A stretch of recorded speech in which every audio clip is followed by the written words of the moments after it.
പ്രിയപ്പെട്ടവരെ, 23-ാം സങ്കീർത്തനത്തിൽ ദാവീദ് പറയുകയാണ്, യഹോവ എൻ്റെ ഇടയനാകുന്നു എന്നുള്ളത്.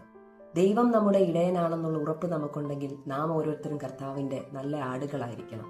അതുകൊണ്ടാണ് യോഹന്നാന്റെ സുവിശേഷത്തിൽ കർത്താവ് പറയുന്നത്, എൻ്റെ ആടുകൾ എൻ്റെ ശബ്ദം കേൾക്കുന്നു, ഞാൻ അവയെ അറിയുകയും അവ എന്നെ അനുഗമിക്കുകയും ചെയ്യുന്നു. കർത്താവിൻ്റെ ശബ്ദം കേട്ടവർക്ക് മാത്രമേ കർത്താവിനെ അനുസരിക്കുവാനും അനുഗമിക്കുവാനും കഴിയത്തുള്ളൂ.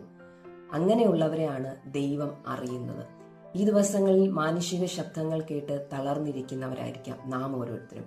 എന്നാൽ ദിനംതോറും നമ്മുടെ പ്രാർത്ഥനാ മുറിയിൽ ദൈവിക ശബ്ദം യഥാർത്ഥമായി നമുക്ക് കേൾക്കാൻ കഴിയുന്നുണ്ടോ എന്ന് ചിന്തിക്കുക.